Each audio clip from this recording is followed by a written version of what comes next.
Metaphysics, I can decipher what they have gathered together by their observations, and then based on my expertise of studying the unseen realm and all the laws that govern the unseen realm, I can speak to you about how I have, through what I know, interpreted the data. Well, first and foremost, the science of genetics is another form of fragmentation of the study of the whole biospiritual body that we call the human being. More and more, as we advance in the study of man, humanity, we begin to fraction and fragment the physical temple into ever more microscopic venues. And we have come now to the phase of knowledge where man is now seen as an atomic structure created or formed into a molecular structure, which in turn is formed into a cellular structure, and from that cellular structure comes out into the different forms of intelligence that we see walking the planet from the DNA. All of the different quote-unquote discoveries that we're getting today is based upon the perception that present man has of himself, or the present church or religious venue of science. Science is a form of religion. Just like politics is a form of religion. Religion is a form of religious thinking. It is the marginalization of thought or certain abstracts into a formula. And then that formula is meshed over, and you take a piece, I'll take a piece, and everybody has a little piece, and they'll see what they can extract or mold out of that little piece. Genetics is simply one of the branches of the mold that we're studying. And it's interesting that the more we find out genetically about ourselves, the more we get to that little black box, which no one seems to want to speak about except us, and that is melanin. We speak about DNA because DNA is almost neutral in its context. Everything that has a biological basis has DNA. So does rocks, dirt, everything has some form of DNA structure because it is part and parcel of a living, breathing, sentient, conscious planet. So there is no part of what we live on or what we participate in that is not conscious. Not only of itself, but as itself. So when Brother brought this particular information to us, what happened is that every time there is a new breakthrough in science, and I know that there are other metaphysicians and other spiritual people who know what I'm speaking about, that every time someone comes to us with something new that science has discovered, the occultist, the metaphysician, the one who studies the spirit, already knows what that formula is. We just have not yet interpreted the language that they've used to describe what they've discovered. But once we get a chance to look at it for a while, we know, based upon the science of metaphysics and the study of the occult realms that our ancestors have studied, we know what they are touching upon and what they are looking through. So he may hide behind his codes, which probably, if you punch in the letters DNA, you probably get right to them. You have to see that his constant fractionalizing of life is based upon the way that he sees through the prism of his reality. He cannot see or abstractly understand and understand whole beings and whole things. The Caucasoid has a frame of reference that cannot see the wholeness of a thing. Mm-hmm. He may be able to describe the surface of it, but his ability to interface with that thing that he is observing He does not have the mechanism, the crystalline mechanism necessary for him to access that. Or there are many who have crossed that line by studying ardently and religiously, quote unquote, and fervently with the dark-skinned masters, but they still do not engender the immediacy of the spirit. They have to describe it in abstract forms through their formulas and what they believe they see as we consciously move through ever-evolving stages in the spirit. So every time the spirit becomes more and more evident within each of us, he discovers a little something different or more about himself. But you see, we've already put that into capsulized form as peoples of color around the world through the way we dance, through the way we sing, through the instruments that we create in order to interface with that sound, light, frequency, and vibration that we call the Spirit of God. And I'm doing all of this before we condense into the particulars, because once we do the particulars, we're getting into the white frame of reference. And what I want to do now is to set the groundwork for how we must see and interface with the information. We as metaphysicians and occultists know that every time science discovers something, we know that it's them catching up to the metaphysician, catching up to the spiritualist, catching up to the occultist.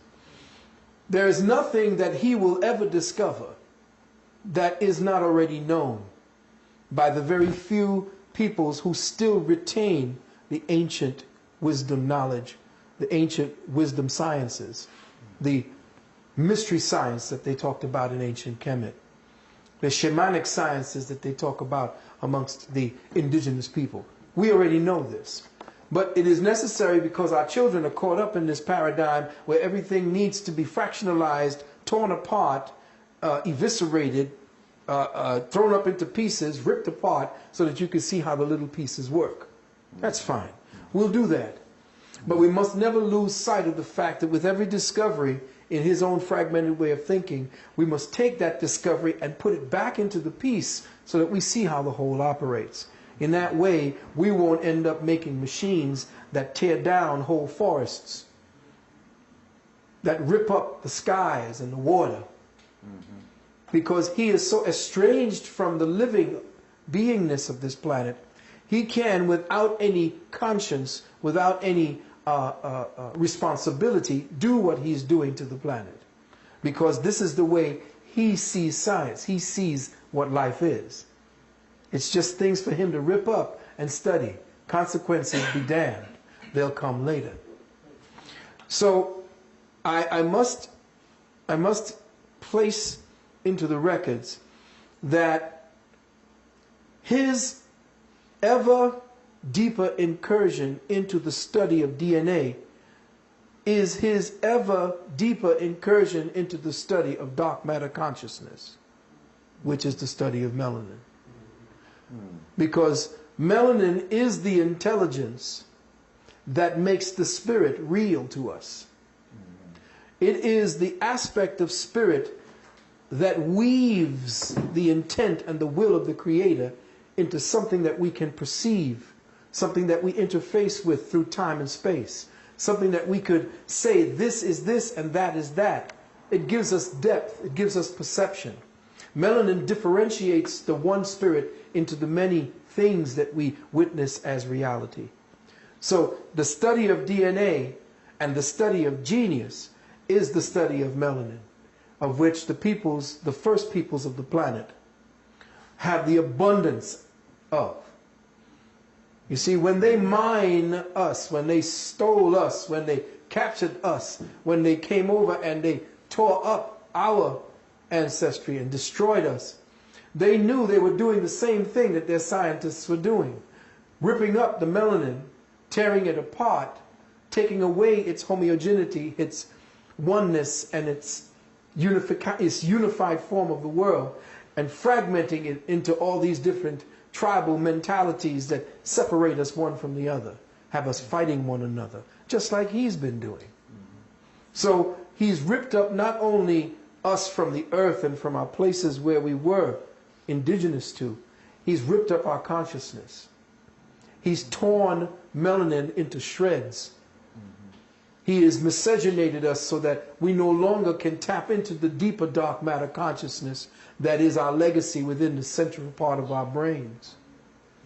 So when you have that richer part of ourselves being torn apart, he attacks melanin through the food he puts into our communities.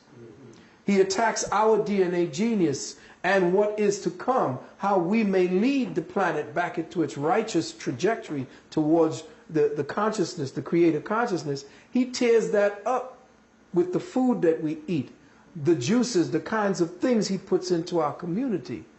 The air we breathe with the chemtrails that you see on a clear day, where clouds that don't look like clouds are up above, with planes spewing poisons like barium and aluminum and genetic material that are supposed to be entrained within your lung tissue to change and mutate you. He is destroying the ability of your melanin to interface with the dark matter consciousness called Eta Carina that is heading in this direction as we speak today. The black God or the dark God that was talked about in Amos in your Bible. Because they said God is not the light, God is the darkness. They said the darkness was existence, and from the darkness came the light. Well, the darkness is returning, and it's making all the scientists afraid because it's about to give forth with a burst of light. Phosphine genius is about to burst forward.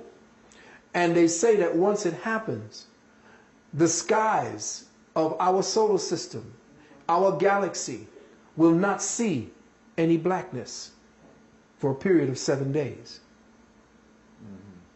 Now, these are written in the holy books, but these books were not holy books for us to bow down and worship to.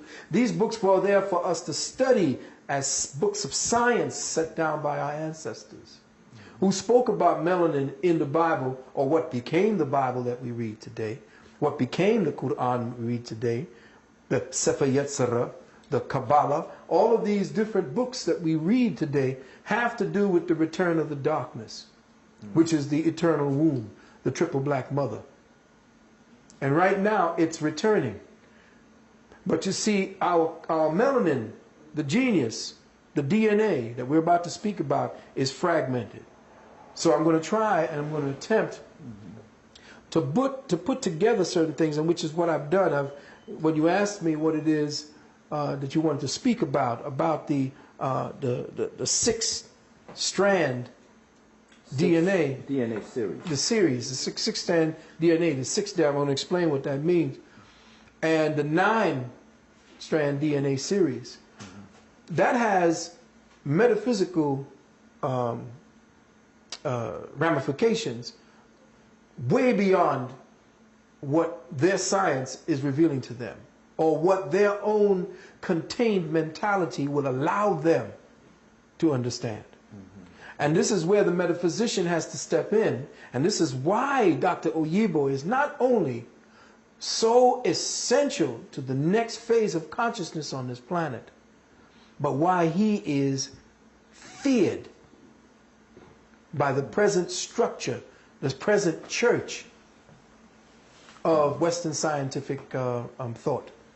So in listening to what it is that you wanted to speak about and hear, is global distribution of the DNA series. This is nothing new. This was already known by most of the scientists, because there are books written by the early medical scientists who went to study African peoples, who went to study indigenous peoples to the land south of the equator, where the people are darker and more richly melanated. And they wrote a series of medical books attesting to the difference between melanated peoples and white peoples, to the point where their apothecaries and their pharmacies created drugs differently because they had a specifically specialized effect on melanated peoples as opposed to white peoples. For instance, white peoples have more metal in their medicines than black people can tolerate. So they made most of their medicines so that they could not interface. They had to put more metal into them because the Caucasoid is so deficient of iron. Whereas peoples of color have a rich uplaying of dark iron. That's why you get your dark, black, richly melanated color, is because of the fact that your face and your body has laid up iron in it. But to see, the problem is you are like a earth without the plants and the soil and the flowers that grow from it. In other words, back in the days when you had a dark, rich, black earth color, you gave off a greenish, bluish hue. Like you can go today to Senegal and watch those brothers and sisters stand in that sun, and they are so black they shine blue. That's true. But people don't know what the secret to that kind of melanin means. And it means that there are times when our people moving through consciousness as the true earth creatures, that at times when we were in the sun or when we would think a certain emotional thought, one of the chakras would tell us immediately where your thoughts were focused, and you would vibrate that particular color in accordance with your emotions. That's because you were in tune and your melanin was not disjointed and fragmented. It was connected directly to the interlacing conduits that connected directly to your nervous system. And that nervous system, through its own conduits, connected directly to the etheric body that you had, which is called the breath form, which you commonly call the soul. So your soul, through the nerve estuaries and the electromagnetic wiring in your body, connected you directly to your skin. And the soul had its outward representation in the way that the molecules and the atoms formed you to imitate the triple blackness, because from the blackness came the light, but in order for the light to know itself, it had to be housed back in the blackness. You see. So what happens now, we don't understand what color is. We don't understand the science of melanin, what I call dark matter consciousness. And in thus doing that, we do things unconsciously in the spirit. That's why religion is such a, how do I say this? Such a deep, intoxicating, and addicting substance to dark folks.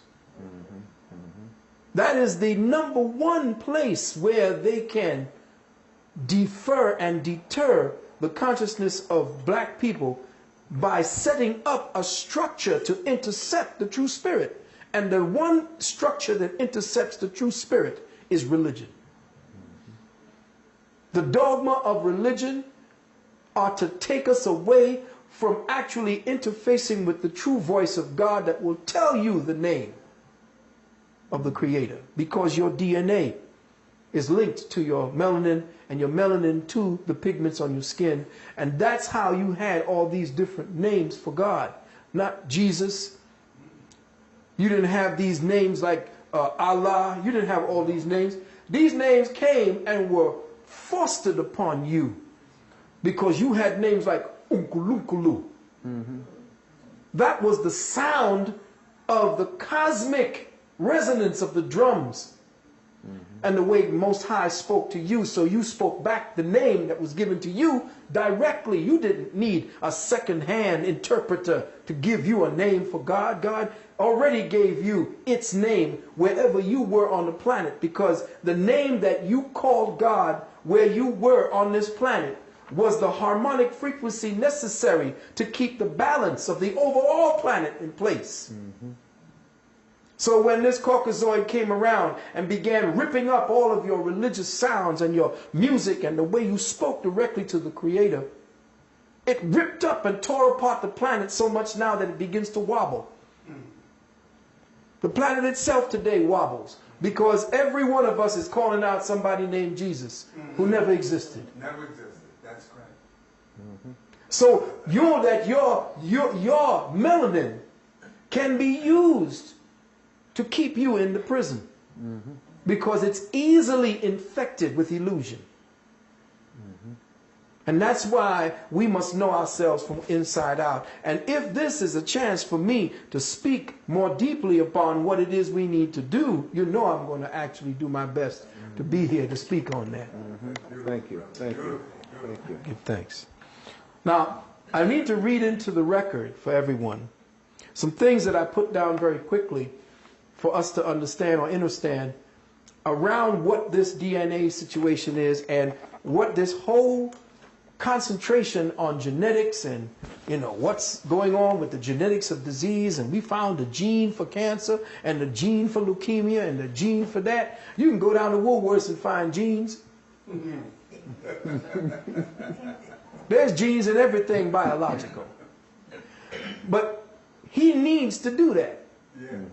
He needs to think that he is in control, because he is going to poison you with what he finds. He can't do anything good with what he finds.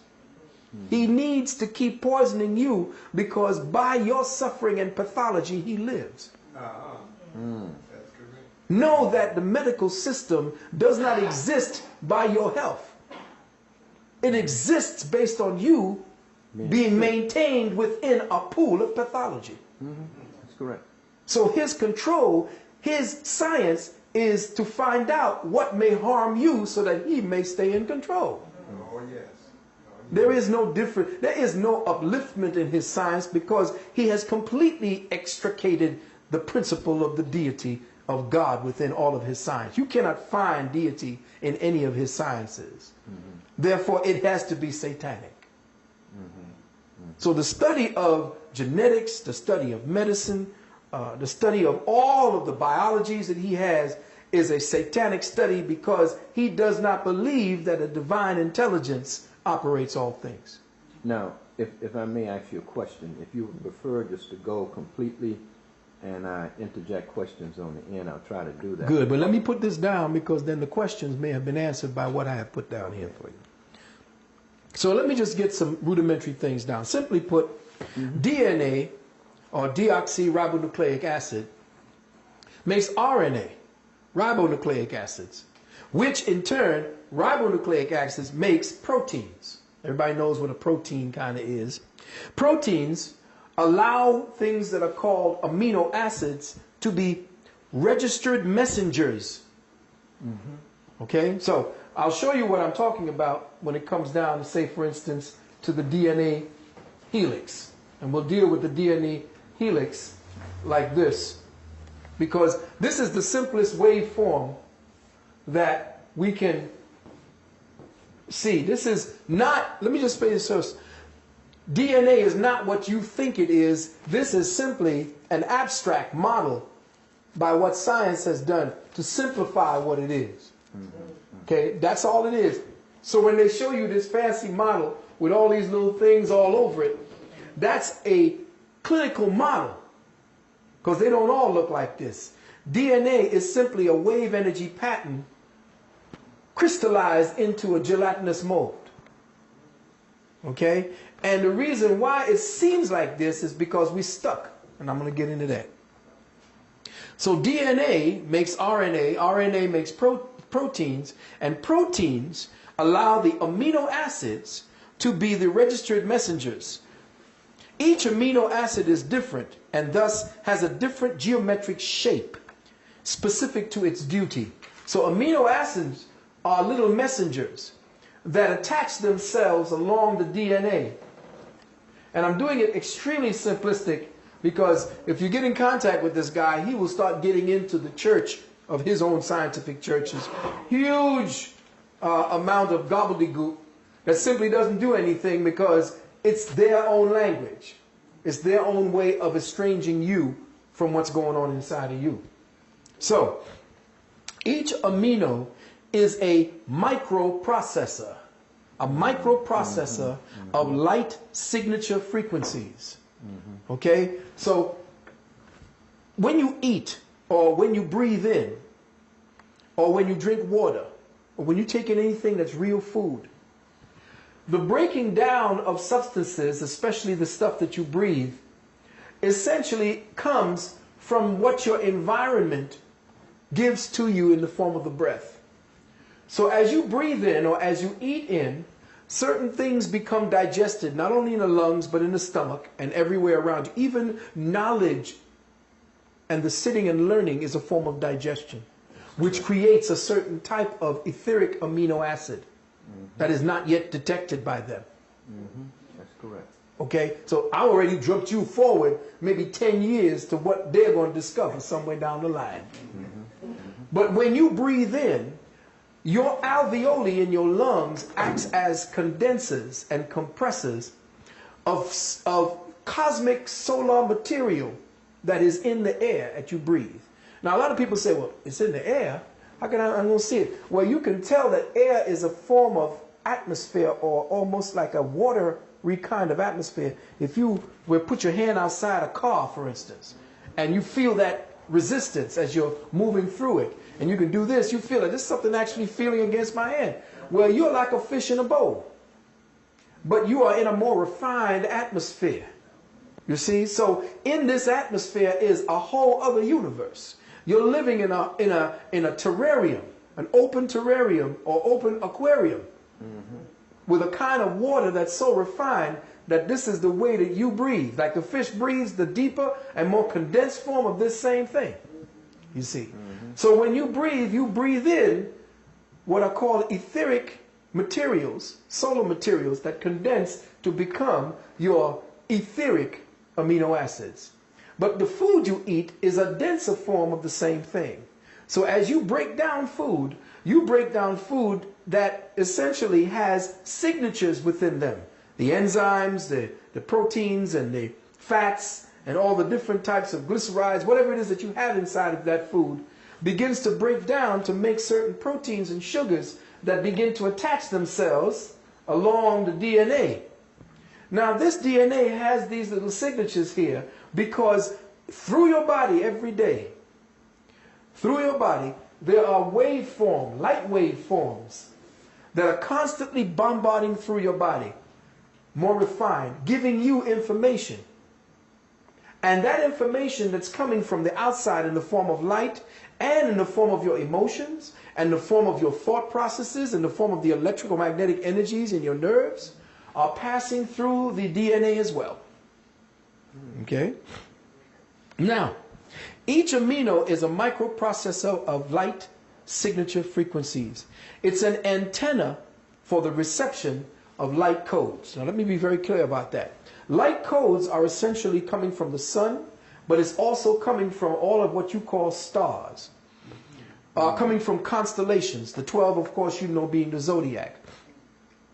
Each zodiac has a specific space wherein this world spins. There are 12 of them around us, and we're inside of that. And everywhere we go, they are positioned in different areas as we travel around this and the sun itself. So we're inside this light fixtures. Just like this light is beaming on me, that would be Aquarius. One behind me would be Leo, or all of these. So we're inside of these 12 light fixtures, and behind them there are 12 or 200 more. So we're getting all these refined form of lights. These coming together and interfacing with one another constitute the light codes that hit us finally. Okay? And as the light is hitting us, we're breathing in the residuals of those light particles that are given off. And we're getting information messages. So, these proteins and these amino acids are micro chakras, and I'll explain all of that, all connected to the 7 primary chakras. Each microprocessor amino has a code combination. Each has a 3-letter code. So you can imagine now that the microprocessor aminos has a 3-letter code. And we're going to get into showing you how. Oh, you can just cut this part right off. A 3-letter code. These are chemical codes used to articulate different combinations of carbon, melanin, hydrogen, melanin, oxygen, melanin, and nitrogen, melanin. that they collectively go into the constitution of aminos created to receive specific light code instructions. There are 20 known light code antenna processors presently identified by Western medical science. 20 known antenna that define the biocosmic temple we call the human body. The human genetic code is comprised of 64 possible code variations, what they call codons. Now, if you know anything about the ancient I Ching, what they call the ancient Chinese way of dealing with reading, I, and then it's called I and then CHING, there are 64 different combinations that you could throw of the coins that they give to you. Mm-hmm. And those 64 combinations of 3 are directly linked to how the code. So if you know how to do I Ching, you can judge what is going on in the human condition based upon your sympathy with the energies of the planet. You can throw those I Ching coins, 4 I Ching coins or the 3 I Ching coins, depending on what system you use. You can throw those I Ching coins and read what's happening to you and interface, because all 64 possibilities have a code next to them that our ancient ancestors wrote down. Okay?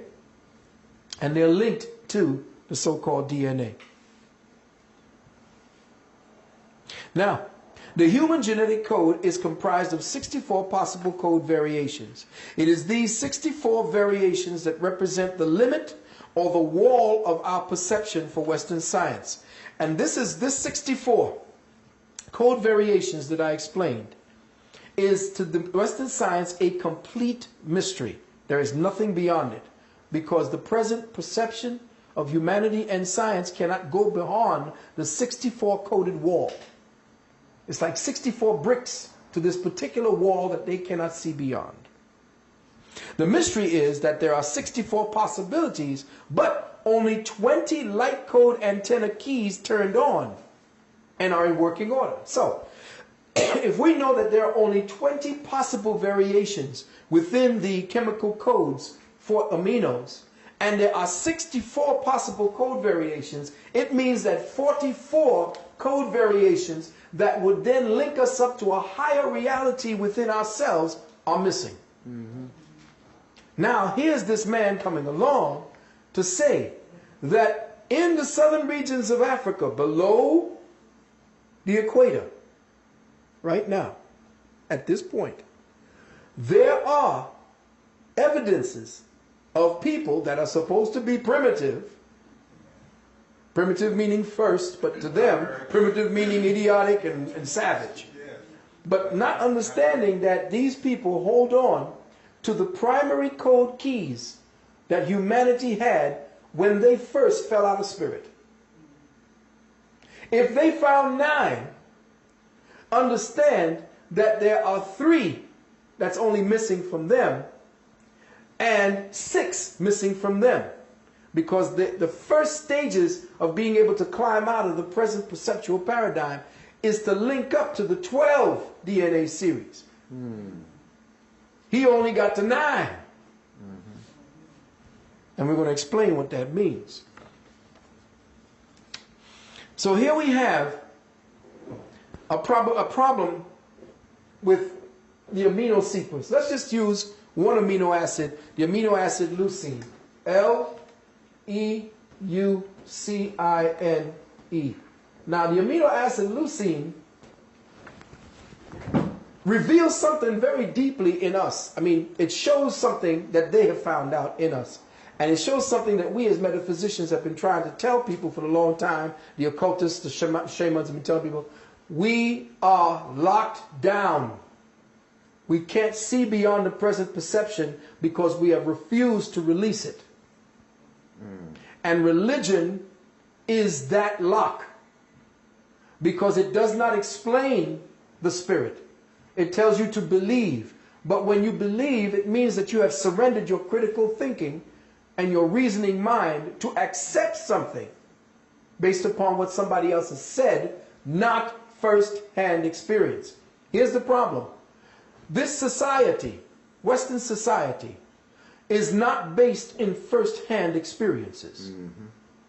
Western society is based on vicarious experiences, which means we go to movies, TVs, we go to different shows to see other people enjoy first-hand experiences with us. That's true.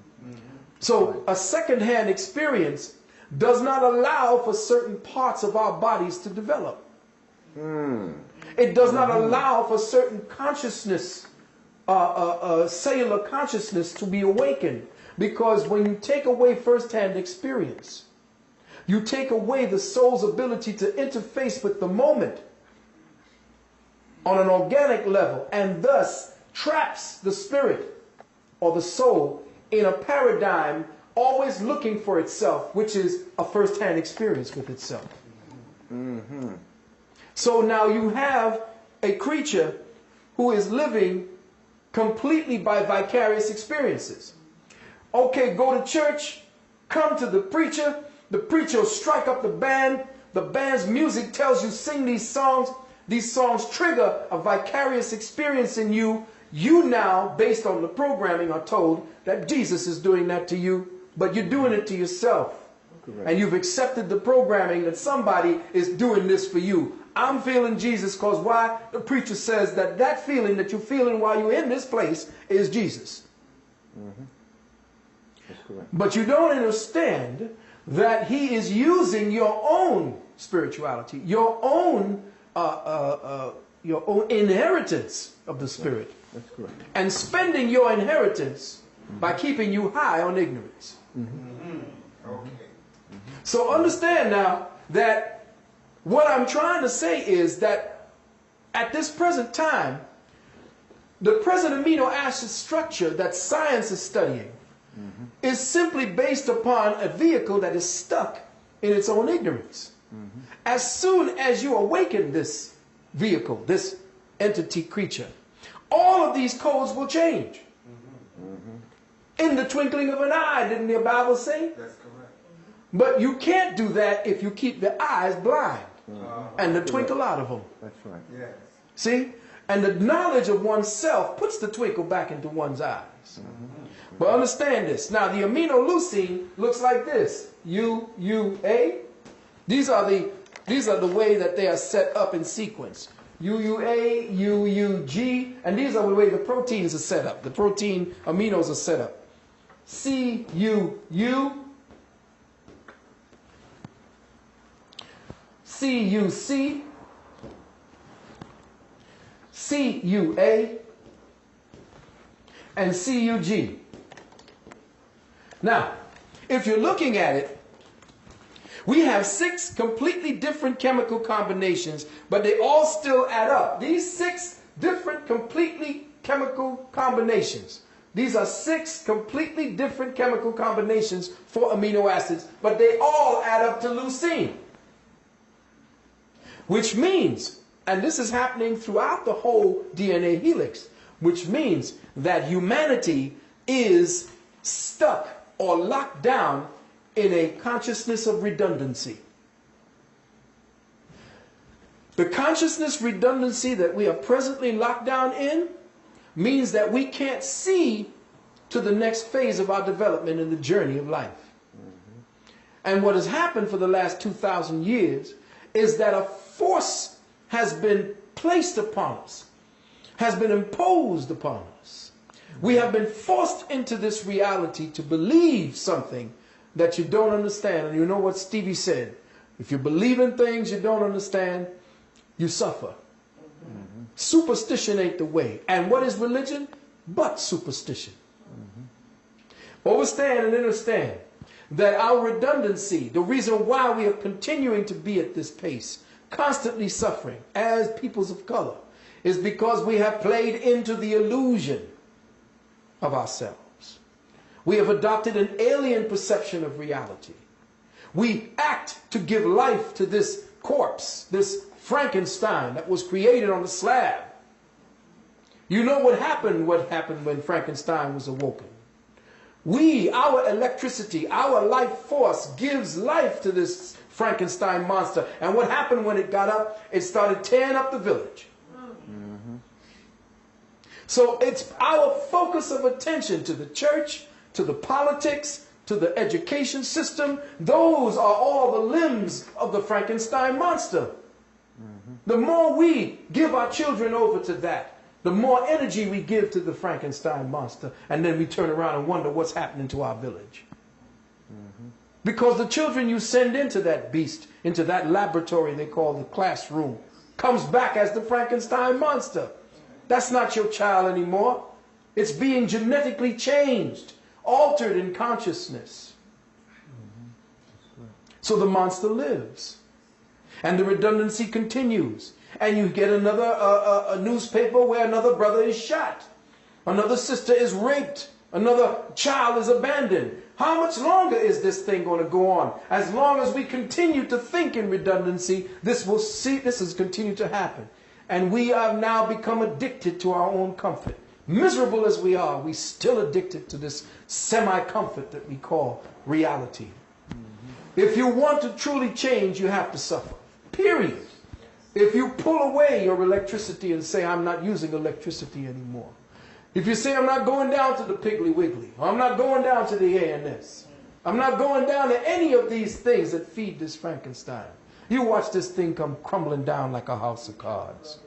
But you got to remember that your Negro preacher, your Negro politician, your Negro educator is there constantly wanting to go and pay homage to the monster, because that's who he's plugged into. I didn't care that Sharpton was speaking at some Democratic National Convention. That ain't going to change Harlem. No. Harlem is dying. Yes. Rango gave that away. Yes, he did. That's your other Negro politician. Yeah. They're there to serve the illusion, to serve Dr. Frankenstein. And it's your DNA that's being perverted every day by the way that they're putting their foods. They're converting the foods and perverting the foods, and you go in there and eating anything and everything that comes into your community. Correct. And eating is a form of communication. Know that. I spoke about that in my nanogenetic mind control. That when you change the genetics of the food, you teach to the genetics of the human being. Because when the human being consumes that food, it begins to pervert the genetics. So you can genetically mind control somebody without lifting a finger, by simply getting them to eat the food that you're perverting. And your body no longer is going to be the same. The legacy that you have from your genetics, your sperm and your egg, will no longer be the same genetics passed on to that child. And that's why you have so many faggots and homosexuals and lesbians running around today. I know you're mad at me for what I'm saying, but somebody's got to say it. At the end of every civilization, there's one thing common to all of them. Greece, Sumer, Kemet, all of them fell just when homosexuality began to rise. Go back to all of your histories and see if I'm lying. And that's based on perverted genetics.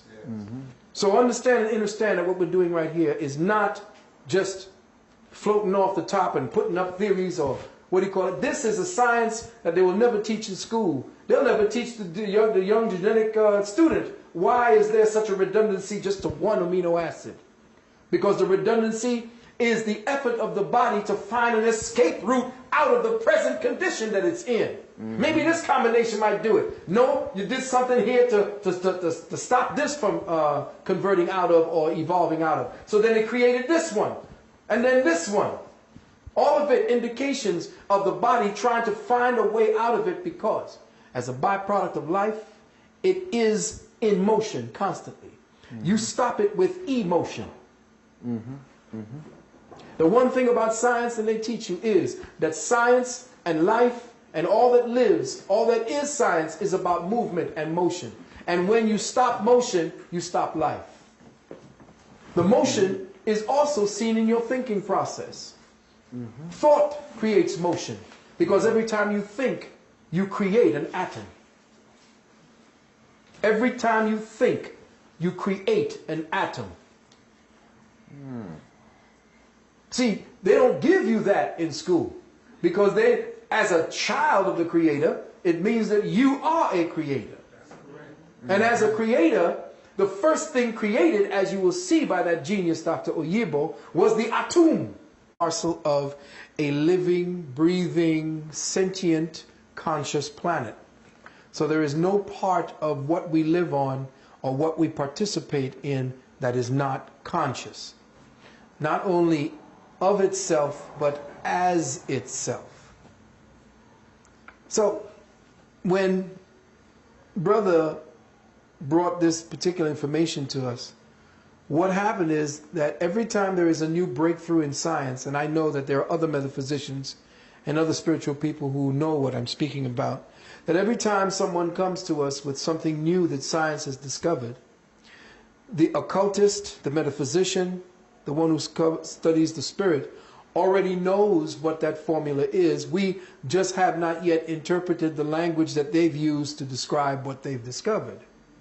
But once we get a chance to look at it for a while, we know, based upon the science of metaphysics and the study of the occult realms that our ancestors have studied, we know what they are touching upon and what they are looking through. So he may hide behind his codes, which probably, if you punch in the letters DNA, you probably get right to them. You have to see that his constant fractionalizing of life is based upon the way that he sees through the prism of his reality. Is based upon the perception that present man has of himself, or the present church or religious venue of science. Science is a form of religion. Just like politics is a form of religion. Religion is a form of religious thinking. It is the marginalization of thought or certain abstracts into a formula.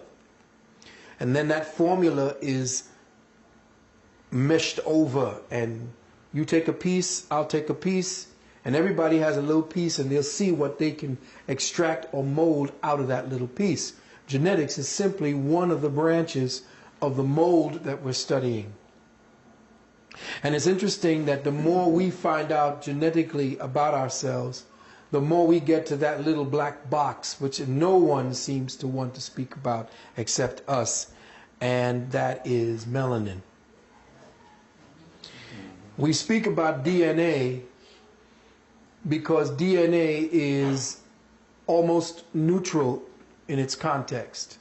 Everything that has a biological basis has DNA. So does rocks, dirt, everything has some form of DNA structure because it is part and party. He cannot see or abstractly understand and understand whole beings and whole things. The Caucasoid has a frame of reference that cannot see the wholeness of a thing. Mm-hmm. He may be able to describe the surface of it, but his ability to interface with that thing that he is observing, he does not have the mechanism, the crystalline mechanism necessary for him to access that. Or there are many who have crossed that line by studying ardently and religiously, quote unquote, and fervently with the dark-skinned masters, but they still do not engender the immediacy of the spirit. They have to describe it in abstract forms through their formulas and what they believe they see as we consciously move through ever-evolving stages in the spirit. So every time the spirit becomes more and more evident within each of us, he discovers a little something different or more about himself. But you see, we've already put that into capsulized form as peoples of color around the world through the way we dance, through the way we sing, through the instruments that we create in order to interface with that sound, light, frequency, and vibration that we call the spirit of metaphysics. I can decipher what they have gathered together by their observations, and then based on my expertise of studying the unseen realm and all the laws that govern the unseen realm, I can speak to you about how I have through what I know, interpreted the data. Well, first and foremost, the science of genetics is another form of fragmentation of the study of the whole biospiritual body that we call the human being. More and more, as we advance in the study of man, humanity, we begin to fraction and fragment the physical temple into ever more microscopic venues. And we have come now to the phase of knowledge where man is now seen as an atomic structure created or formed into a molecular structure, which in turn is formed into a cellular structure, and from that cellular structure comes out into the different forms of intelligence that we see walking the planet from the DNA. All of the different quote-unquote discoveries that we're getting to God.